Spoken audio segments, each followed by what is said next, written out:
To summarize the story on magnetism so far, we noted that magnetism is virtually universal. It is found at the cosmic scale, the scale of the earth, the scale of the plates, and also in the scale of many birds and bacteria, wherein it is in the nanoscale actually. We said that there are two origins of magnetism. One is macroscopic flowing currents, another is the atomic origin, which is primarily because of the spin of electrons and the orbital motion of electrons. Additionally, we noted that because of the orbital motion lattice coupling, often, which is a strong coupling, often the orbital motion is quenched and this scenario might change when you go to nanoparticles and lower dimensional systems. We have to understand two important effects when you talk about magnetism. One is the effect of external fields, the other is the effect of temperature, and we also noted that often when we talk about magnetism, we also have to worry about the band structure of materials, without which the picture of magnetism would not be complete. And we had noted that there is one kind of magnetism which is universal, which is diamagnetism in materials. And we said that we could actually use a quantity like the susceptibility to differentiate what you might call paramagnetic and antiferromagnetic and also diamagnetic materials. The effect of temperature is typically given by what you might call the Curie law and the Curie-Weiss law, which tells you that there is something called a molecular field or an exchange, which gives a positive value of theta. That means, there are ferromagnetic materials which become paramagnetic, and these kind of materials have to be differentiated from materials which are paramagnetic always, like oxygen. We also noted by mere arrangement of these atomic magnetic moments, we can have collective definitions of spins, which we call ferromagnetic, antiferromagnetic and free magnetic ordering.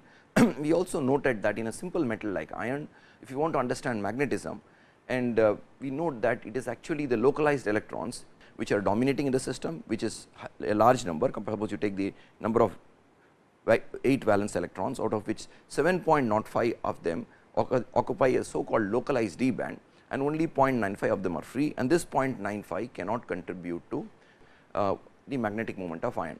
Additionally, we noted that the magnetic moment of bulk iron is about 2.2 Bohr magnetons, and to understand this, we actually have to talk about, you might call spin dependent density of states. That means, the upspin and downspin electron density of states are shifted with respect to each other, and this is what the way they fill gives you what you might call the non-integral magnetic moments in a material like iron.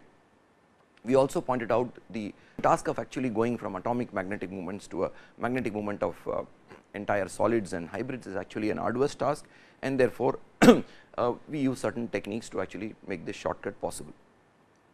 We also noted what are the thumb rules, for instance, for ferromagnetism based on the band picture, wherein we said vacant levels, high density of states close to the Fermi level, and the appropriate interatomic distance are responsible for giving rise to magnetism in 3D metals like iron, cobalt and nickel. Having talked about the effect of temperature to some extent, we will now take up the effect of an external magnetic field. On the right hand side is the very familiar diagram, and which is called the BH or MH loop for an ferromagnetic material. So, we are focusing our attention on a ferromagnetic material below the Curie temperature, and we also said that often either B or M is considered or B or H is considered to be a, what you might call an fundamental quantity, but here we will focus on the MH loop. So, we have H is the external field and M is the magnetization produced on the material, and the MH loop is the one which is below. So, the curve which is the MH loop or the MH curve goes like this. In other words, when you increase the field, initially you have a material in which you have 0 magnetization, and we said it is actually the breaking up of domains which is responsible for the 0 magnetization. As you increase the field, you notice that the magnetization increase and later on reaches a saturation value which is called MS. If you are plotting a BH loop, then you would notice that even on saturation the curve continues to increase, because B is also a function of the applied field H. That means, since H is increasing, the B will continue to increase when you plot a BH loop, and therefore, there is saturation at the material level, but there is no saturation of the curve. Now, in this curve, lot of important quantities can be marked.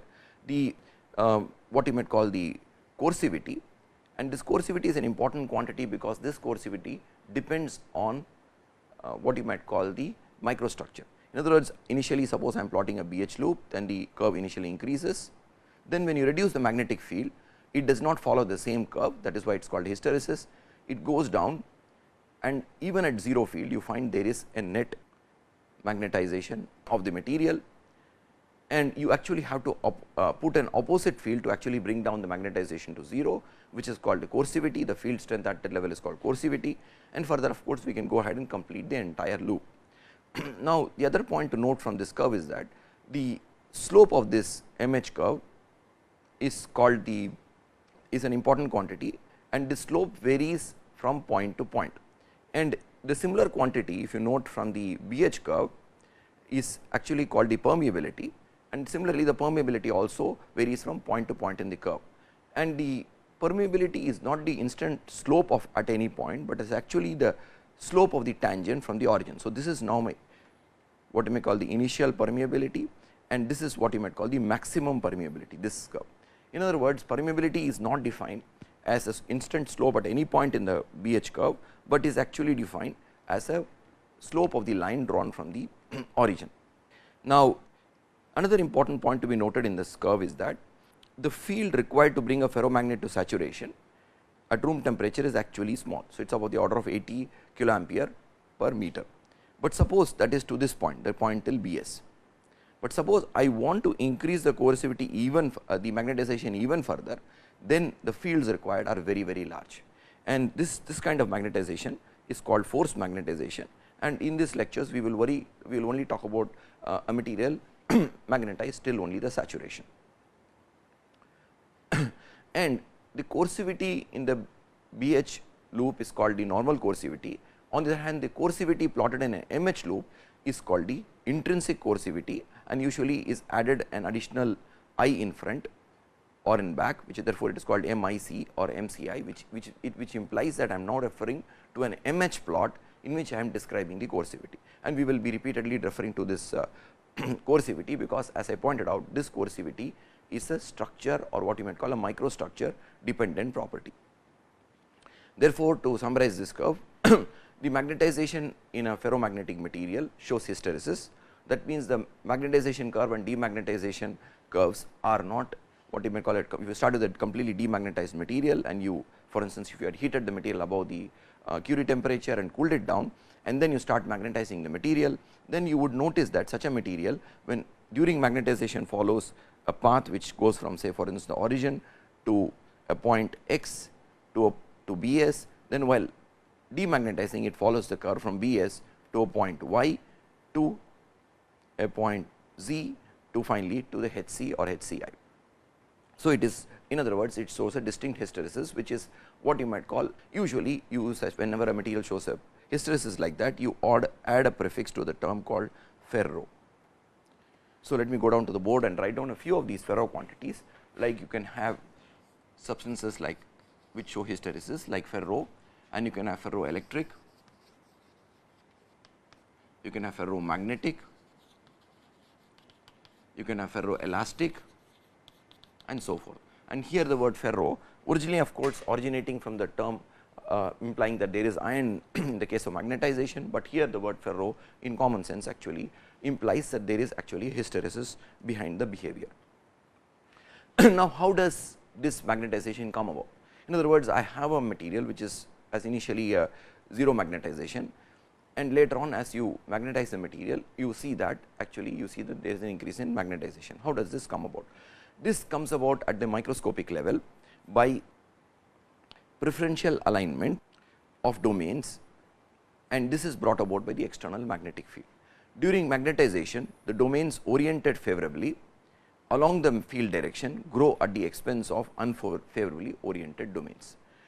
And to give a schematic picture of how these domains might look, for instance, suppose I have a picture like this here, wherein suppose I am applying a magnetic field in the z direction, then you would note that these domains are all oriented favorably, these domains are not oriented favorably, and therefore, the domains pointing with a north south up will actually grow at the expense of the ones which are pointing north south down. Of course, this is a schematic diagram, and real domain structure is actually much more complicated, but the essential point to note is that the domains oriented favorably grow at the expense of the domains oriented unfavorably, and this can occur by two important mechanisms, what you might call domain wall motion and the second is by rotation of magnetization of the domains. Now, which of these two mechanisms is operative is actually a detailed, you need a detailed picture of the material, you need a detailed picture of the microstructure, is it polycrystalline, etc. But crudely speaking, if you look at the MH curve, then you can sort of differentiate that initially the magnetization takes place, the initial portion, the magnetization actually takes place by domain wall motion. This is of course, as I pointed out, some kind of oversimplification, and later on close to saturation it actually takes place by domain wall rotation. So, both these mechanisms are possible and for the domain wall rotation itself there are many sub mechanisms like coherent rotation, incoherent rotation, you will come across terms like fanning, curling, etc. So, there are a lot of detailed things which do take place, but in the end what happens is that the favorably oriented domains grow at the expense of the unfavorably oriented domains. In other words, you are attaining magnetization. Now, even this domain wall motion has a lot of details in it, like it can be smooth or jerky, and this domain wall motion is happening because now what is happening is that the external magnetic field tends to align misoriented spins on the domain wall.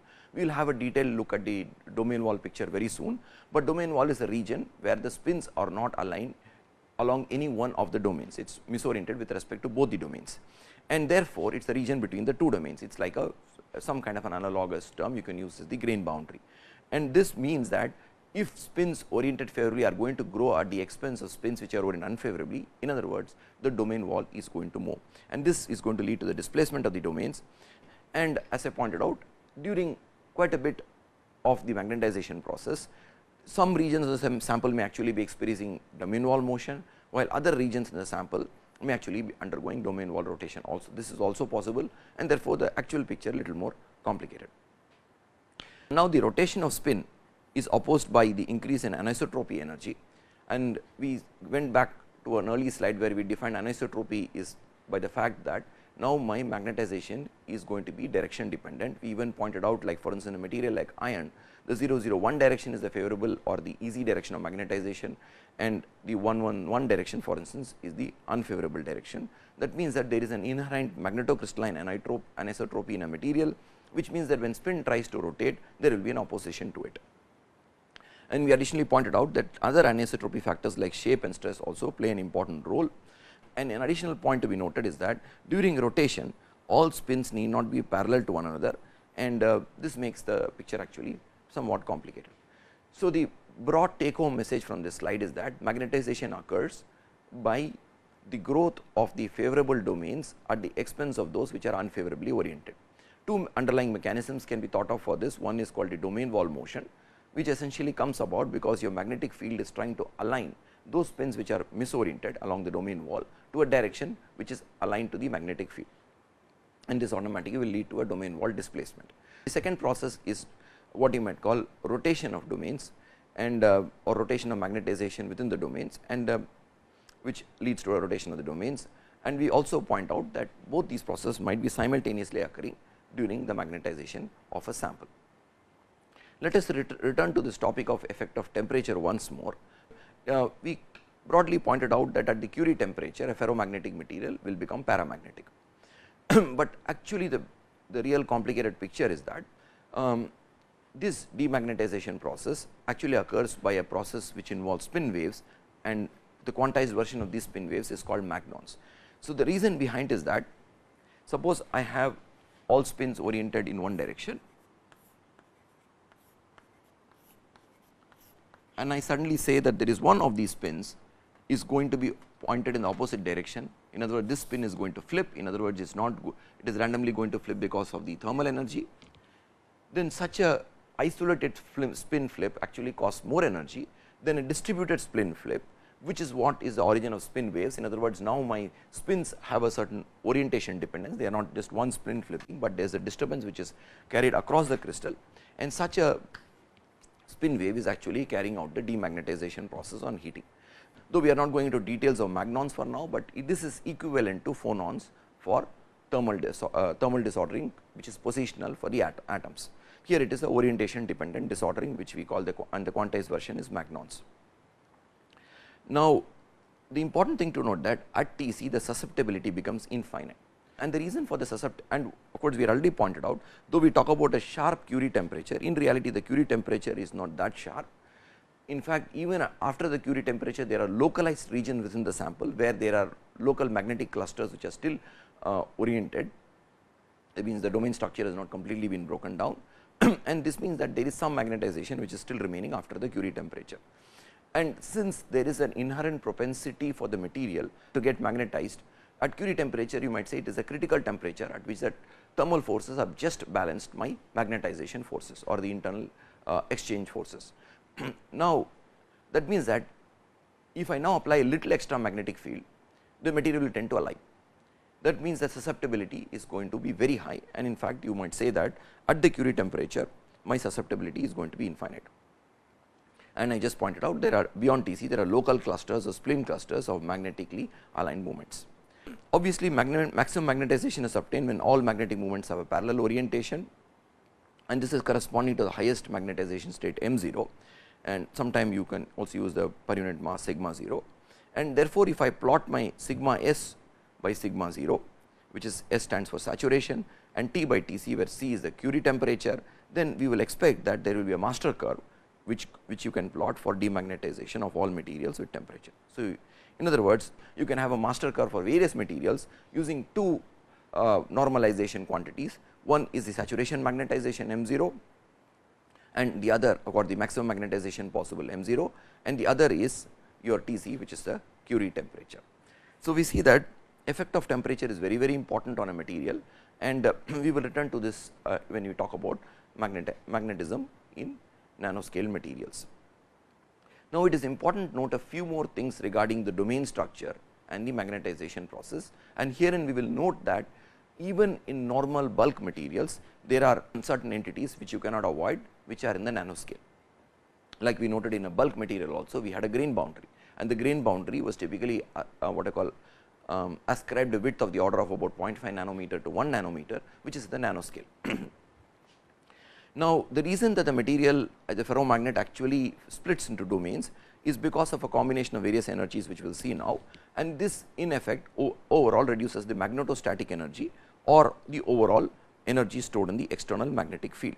Now, what I am saying is that suppose I had a material the whole material, now this is a macroscopic material I am talking about and not a nanoscale material, then if this material were a single domain, then the energy stored in the external magnetic field will be large, and the material will, this energy of course is called the magnetostatic energy.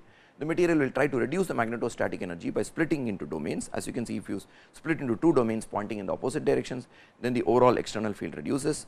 If you split into 4 domains, it further reduces, and you can reduce this quantity even further by actually having what you might call domains which are the normal domains plus what are called closure domains, and therefore, now I can form continuous loops of B.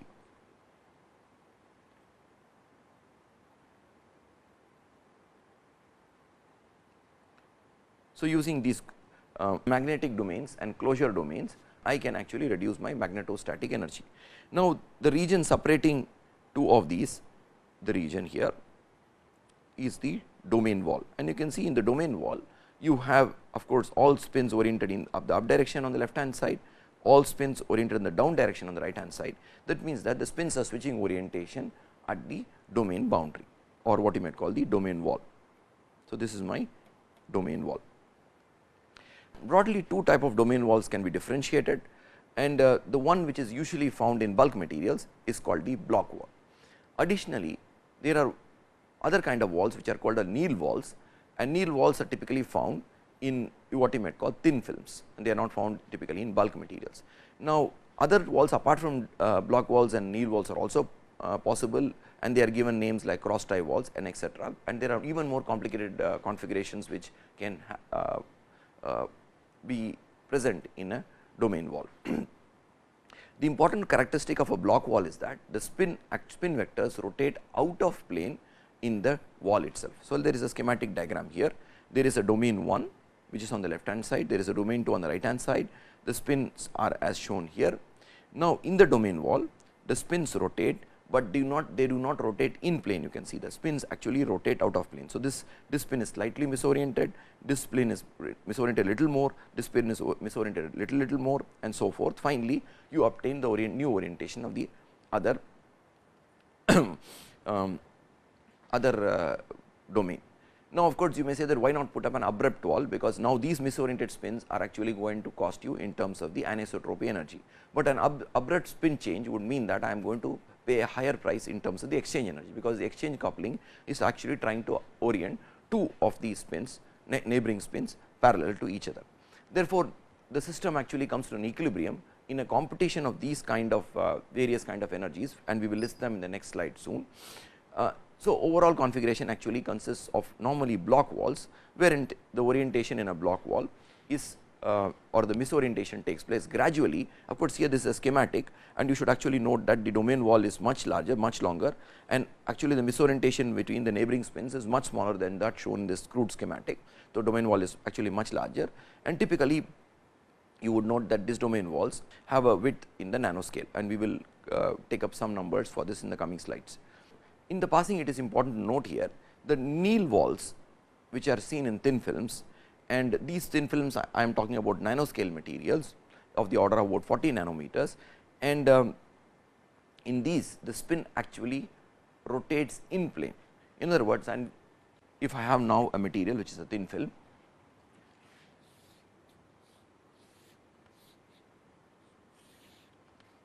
such a system can actually, if you look down from the top, if you are looking down from the top, can be thought of as a 2D system, and here suppose spins are oriented here in this left hand side, the spins are oriented downward on the right hand side. The spin misorientation, the rotation actually takes place in plane.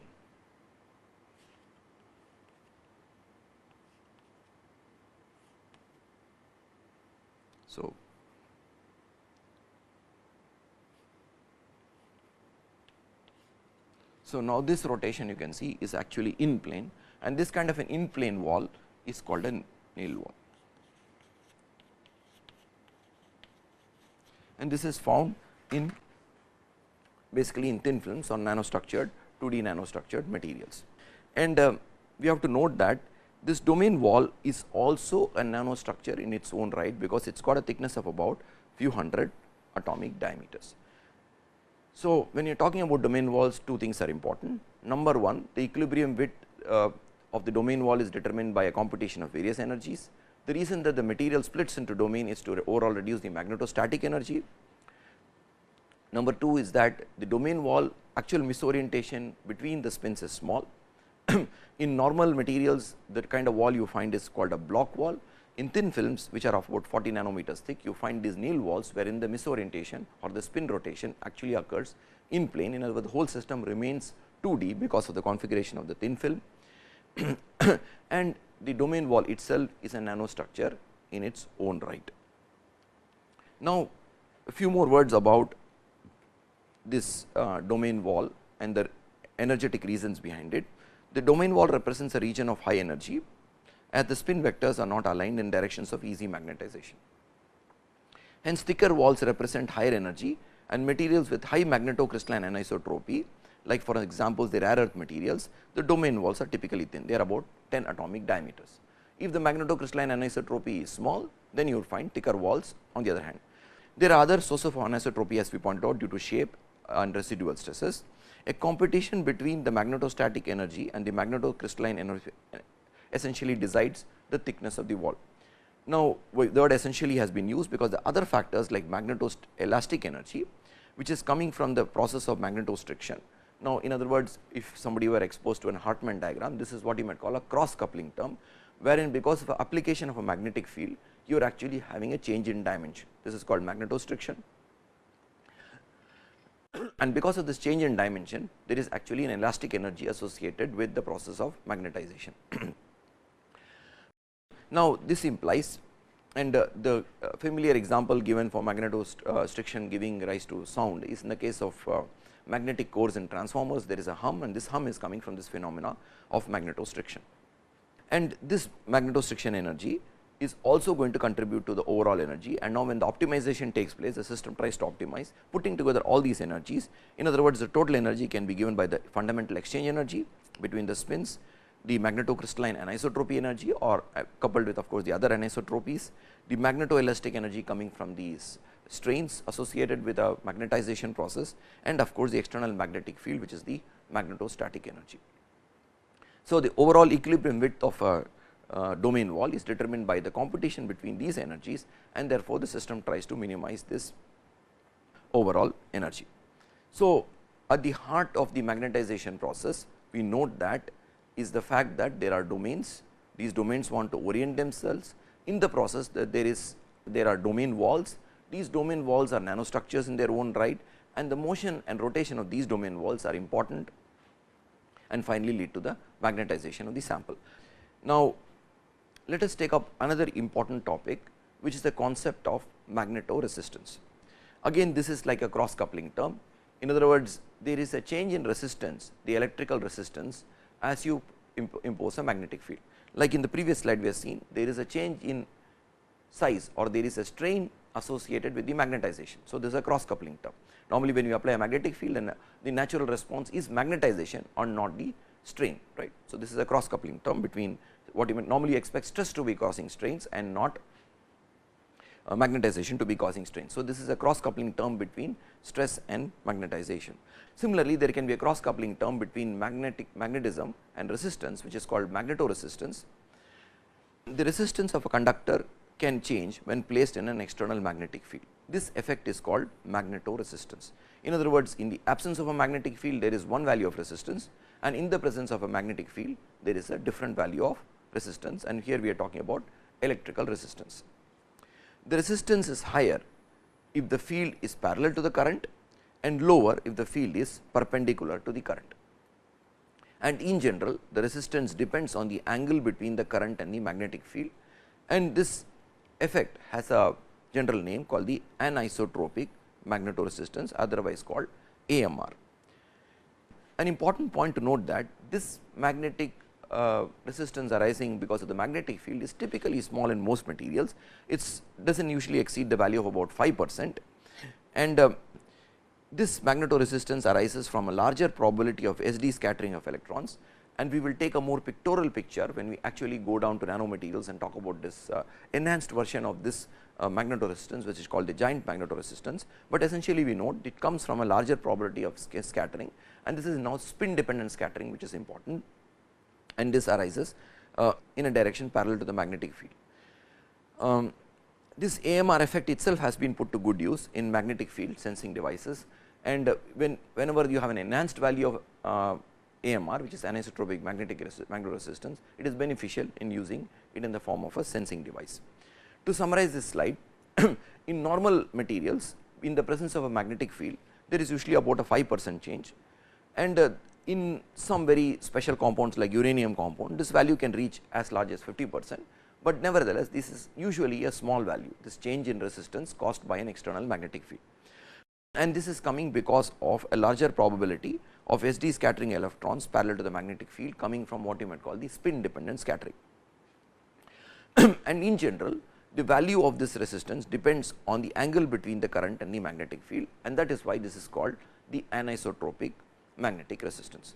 So, this is an important phenomena, as this finds important applications like in magnetic field sensing devices, and once you have a magnetic field sensing device, you can put it to various kinds of good uses, like you can use it like a counter, you can use it like a sensor, and so many possibilities.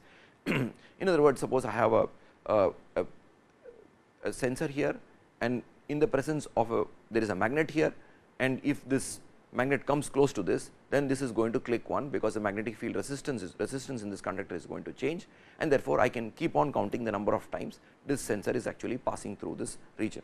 So, we will find that there are even more important applications of this effect when it comes down to nanomaterials. Now, let us switch from magnetism of bulk materials, wherein it was we studied some of the important effects, the origin of magnetism, the effect of temperature, and the effect of magnetic fields, to now magnetism in nanomaterials. When you talk about magnetic nanostructures, they exist even in bulk materials, as we had pointed out, like the example was the domain walls, for instance 60 nanometer in iron. We even said that even though we are talking about domains in bulk materials, some domains like small grain boundaries could exist even in a bulk large grain size micron grain size sample. So, some domains could be very small, especially so close to the surface or in a close to the grain boundary in a polycrystalline material. That implies that even in a bulk material, some domains could actually be nano sized because of the distribution of domain sizes. We also noted that spin clusters above the paramagnetic temperature, close to the paramagnetic transition temperature, could also be nano sized. So, there are three entities which are clearly nano sized even in bulk magnetic materials, which are the domain walls, some domains in an overall distribution of domain sizes, and finally, spin clusters just above the paramagnetic transition temperatures. We have to additionally note that when you go from bulk to nano, only the microstructure sensitive magnetic properties like coercivity is expected to change. The overall, for instance, the microstructure insensitive properties like saturation magnetization is not expected to change much. And we will note now that there are extremely what you might call interesting possibilities in magnetism when we go from the bulk to the nano, and these include that the ferromagnetic particles could become single domain. That means, the entire particle is a single domain. We will encounter phenomena like super paramagnetism in small ferromagnetic particles, and there is no bulk analog of super paramagnetism. We will also encounter giant magnetoresistance, and we will note that this is a phenomena exclusively found in or mostly found in hybrids. In other words, we can construct hybrids, synthetic hybrids, wherein you will find phenomena like giant magnetoresistance. Then additionally, a very equally interesting phenomena is that you will find that materials which are anti-ferromagnetic in bulk, that means they show properties which are purely anti-ferromagnetic. There is an equal and opposite magnetic moments aligned in the material, therefore, all the magnetization actually cancels out, but they start to behave like ferromagnets, though with a reduced amount of, they do not have very high amount of Bohr magnetons per atomic magnetic moment, but still nevertheless they will start to behave like ferromagnets. So, we see that when you go from bulk to nano in magnetism, there are very, very interesting possibilities, and many of these do not have any analog in the bulk world. So, next we will take up the topic that how the magnetic moment, and here we are talking about magnetic moment which is intrinsic to the material, depends on the dimensionality of the system. It is to be noted that there is an increase in the magnetic moment per atom as we decrease the dimensionality of the system. This implies that there are fundamental differences in the magnetic behavior between nanostructures and bulk materials. This effect is all the more noteworthy because if you take a nanoscale material, we would notice that the spins on the interior could all be aligned parallelly, causing for instance in a ferromagnetic material, but then the surface spins will actually be somewhat misaligned with respect to the bulk. In other words, the surface spins are actually contributing less to the magnetization of the material, and the overall saturation magnetization or the overall magnetization I get from such a particle is going to be small because of the misalignment of the surface spins. But in spite of this effect, we actually find that in nanoscale materials or in reduced dimensionality systems, we actually find an increase in the magnetic moment per atom. So, if you look at for instance iron and you look at the bulk iron, it has got a magnetic moment of about 2.2 Bohr magnetons per atom. But if you look at a 2D iron, you see that the magnetization has already increased to 2.96. You go to a 1D system made of iron, then it goes down to about 3.3, and in a 0D system it increases even further to about 4.0. This trend line can also be noted for nickel, wherein again you can see the bulk magnetization is about 0.56 Bohr magnetons per atom, and this increases to 0.68 for 2D, 1.1 for 1D and 2 for 0D. In other words, there is an increase in magnetic moment per atom as you reduce the dimensionality of the system from bulk to 2D to 1D to 0D. So, this could be for instance an example of a quantum dot, this would be for instance a quantum wire, this could be a quantum well like this, and this is of course a bulk material. Now, the important comparison number is of course the maximum possible magnetic moment possible for an iron atom, because you have 3 μb arising from the orbital contribution, 3 μb from the spin contribution, and in the bulk material we had noted that most of this orbital motion is quenched and therefore, you land up with a small number for the overall magnetic moment, which is about 2.2 only. So, bulk materials do not have very high magnetization, but if you note now for a 0D system, you can see that the value has increased. This implies that in 0D nanocrystals very little of the orbital magnetic moment is quenched.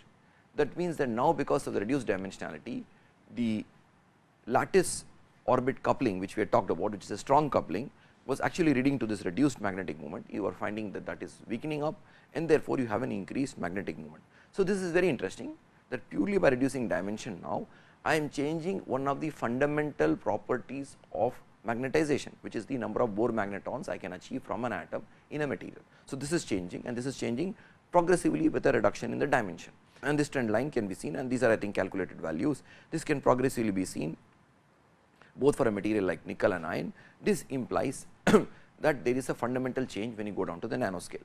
And to reiterate the important point here, there is always this influence of the surface spins, which is now what you might call disordered or not that well oriented with respect to the spins in the bulk, which implies now that this effect is all the more startling when you go down to small sizes.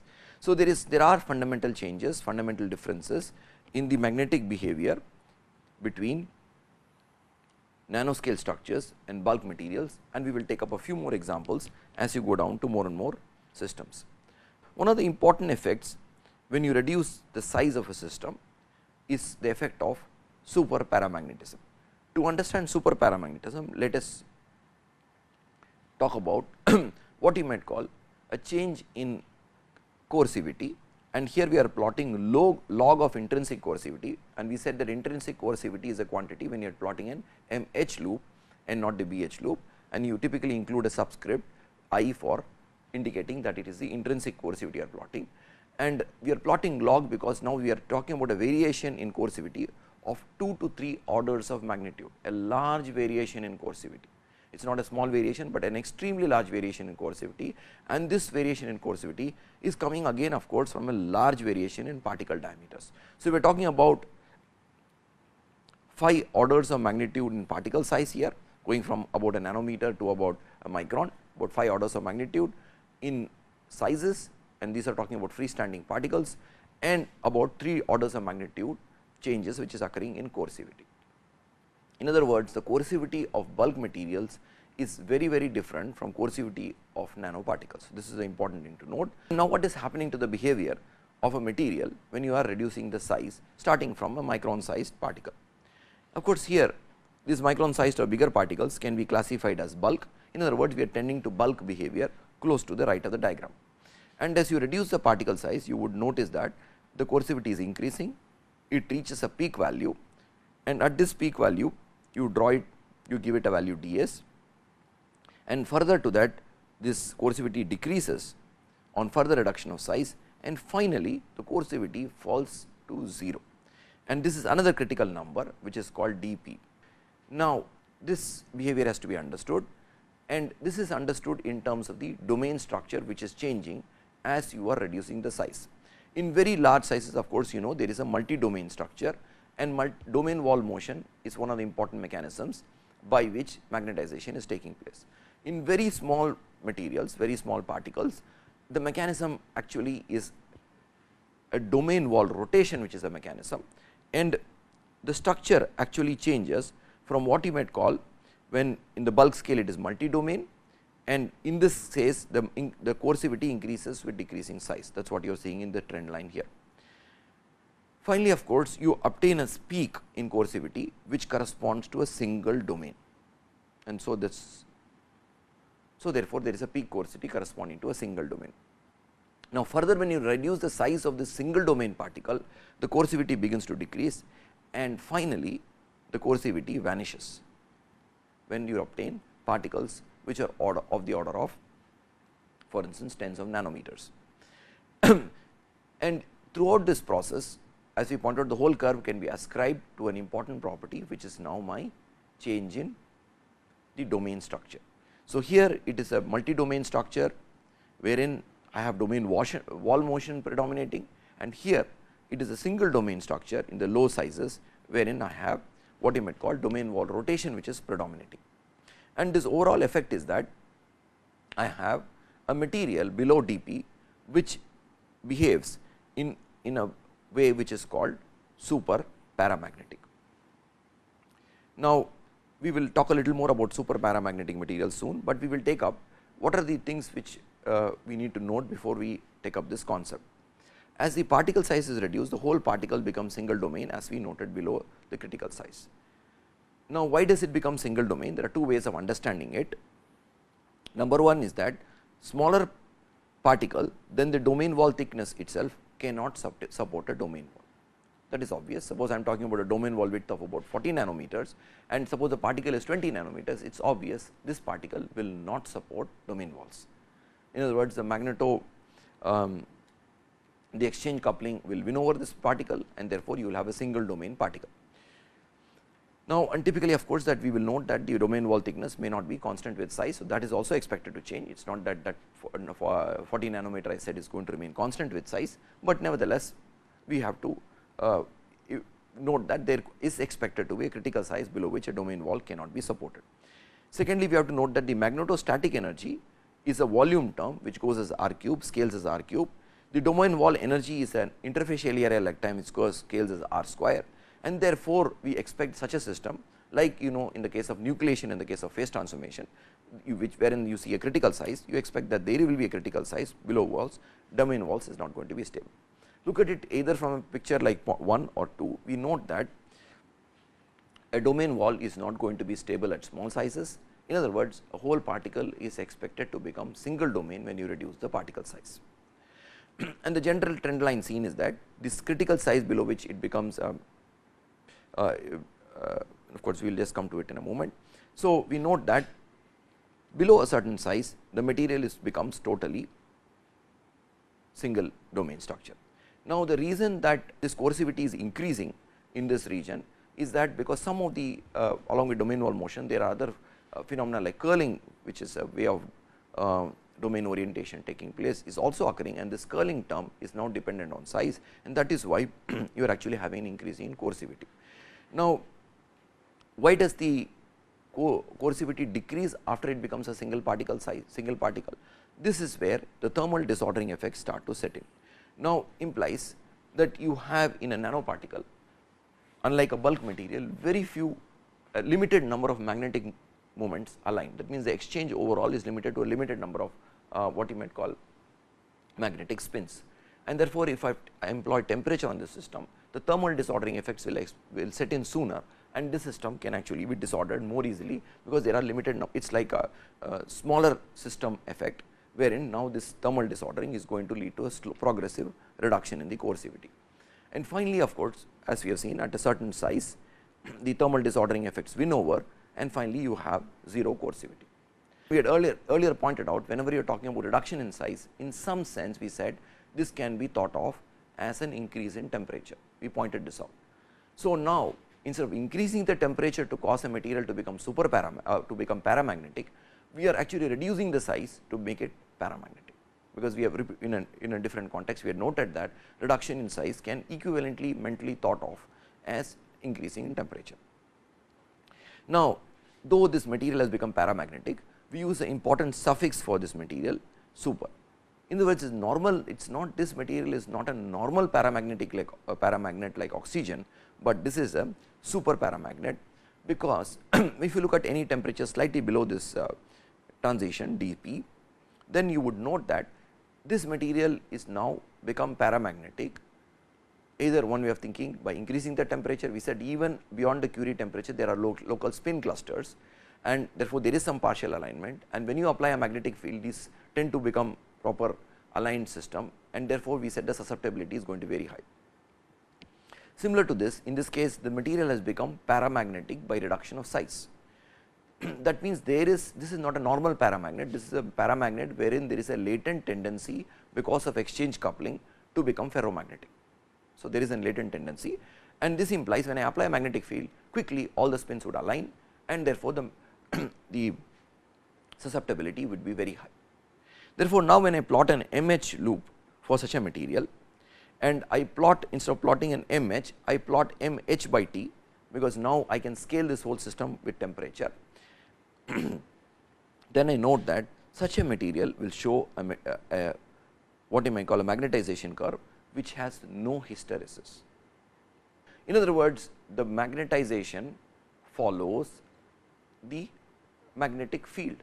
So, suppose I am having a field in this direction, the magnetization will point in that direction. If I rotate my field, then the magnetization will rotate along with the external field. In other words, there is no hysteresis, and when the spin field is opposite direction, it will align along the opposite direction.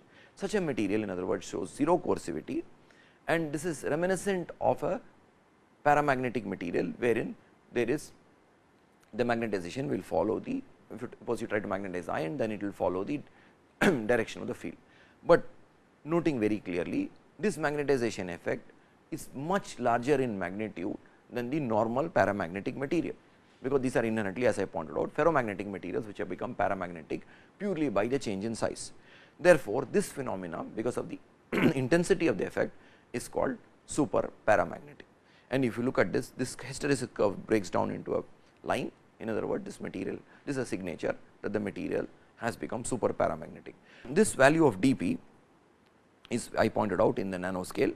If you look at it, for iron, it is of the order of about 16 nanometers, for cobalt it is about 8 nanometers, for nickel about 35 nanometer, and therefore, you can see that dP, which is now my transition temperature, transition size below which the material becomes super paramagnetic, is of the order of few to tens of nanometers. To summarize the story so far for reduction in size, initially, and now we have to note that the reduction in size has to be a few orders of magnitude, only then you obtain significant effects. Number 2, we observe a large variation in coercivity, and below a certain size the material cannot support, below a certain size like ds, the material cannot support a multi-domain structure. In other words, the material becomes a single domain structure, and after it becomes a single domain structure, thermal disordering effects start playing a very important role, and therefore, you reduce the size even further, then you note that the coercivity falls down to 0, and below a critical size dP, which is the material becomes super paramagnetic, and this dP has an value in the scale of few to tens of nanometers. So, in other words, there is this beautiful effect called super paramagnetism, which comes from reduction in size. A quick comparison between paramagnetism and super paramagnetism is necessary, and to do this, we will assume that we are applying a very strong magnetic field of the order of about 20 into 10 power 6 ampere per meter, and we are talking about magnetization of oxygen, which is about 2.85 Bohr magnetons per molecule, and we know that in a mole of oxygen there are about 6 into 10 power 23 molecules, and if you divide by the atomic mass, you get the number of, or molecular mass, you get the number of molecules, oxygen molecules in this kg of matter. Now, we are asking the question, what is the magnetizing effect of this strong field? We know that the susceptibility of oxygen is actually very, very small, and this susceptibility is of the order of 10 power minus 6. It is 1.36 into 10 power minus 6. That means that if I apply a magnetic field and see how much magnetization takes place, I would notice that I can multiply chi m by h, and I would get h, of course, the magnetic field which I have given before, I would get a value of 27 ampere meter square per kg. But if you compare this value with the overall potential magnetization, that means I assume that all the molecules are parallelly oriented, then I have this mole of molecules, of course, per kg divided by this 0.032, then I would notice that actually I will get a magnetization which is of the order of 497 ampere meter square per kg. Therefore, only a small fraction of the molecules are actually effectively contributing to the magnetization of the material, that is what is basically reflected in the susceptibility. We note that only about 5% of the molecules are effectively contributing to magnetization. That means, in other words, even strong fields are poor in aligning magnetic moments in a paramagnetic material, and now we are talking about a pure paramagnetic material, which is not a ferromagnet which has been heated above the Curie temperature. So, it is important to note that very strong fields cannot also align a pure paramagnetic material very effectively, and thermal disordering is actually what is winning in this case.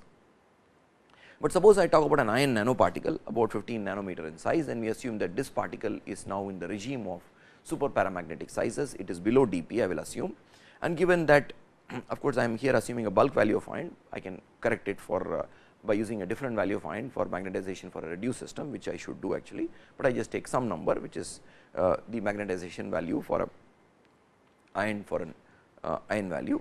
I would notice that if I calculate the volume of the particle which is about 1767 angstrom cube, and volume per atom is this number lattice parameter cube divided by 2, because there are 2 atoms in a BCC unit cell, then I would note that there is 11.82 angstrom per atom in a BCC unit cell. The number of atoms, ion atoms in the particle is about 149 atoms, and I would notice that the magnetic moment under particle saturation is 329 mu b. Of course, as I pointed out, this may have to be corrected for the fact that in a nanoparticle the effective magnetization could be higher. In other words, in a super paramagnet you can get high magnetization values, because all the particles except for the ones on the surface actually are aligned along the direction of the magnetic field, while in the case when you apply a magnetic field, and because now this is a single domain structure, there is no question of domain wall motion, it does all, and for now I will assume that the magnetocrystalline anisotropy is small, so that the magnetic magnetization vectors or the spin vectors can actually rotate rather freely.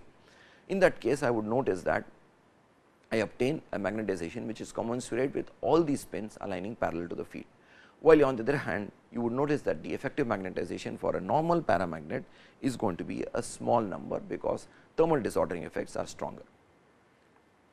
Now, this is an interesting example we have taken up. Earlier in the course we had talked about how we can understand various properties and performances which can arise when you reduce the size. We said that there are 4 classes, we classified them, and we said that change in size can lead to a change in structure, which can lead to a change in mechanism, which can lead to a change in property, and finally, any change in property is going to perhaps lead to a change in the desired performance of the material.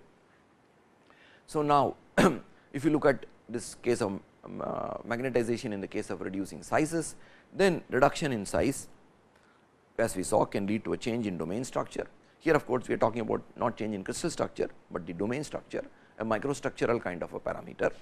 This we saw can lead to a change in magnetization process. We said that even the what you call the mode of magnetization changes to domain wall rotation from domain wall migration predominantly, and we see phenomena like super paramagnetism.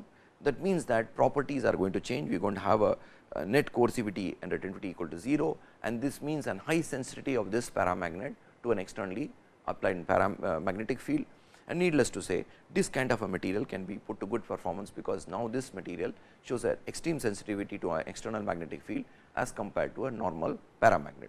So, this would be a nice example wherein you are noting that the whole gamut of possibilities which we pointed out, that change in size can lead to a change in structure, either crystal structure or the case may be some kind of a microstructural entity, then change in magnetization, which is leading to change in coercivity, and finally of course, the performance of any kind of a device which will be based on super paramagnetism. Therefore, magnetism is important to understand from a what you call a mechanism perspective, apart from the what you might call the phenomenological perspective as well. The next topic we take up is magnetism of clusters.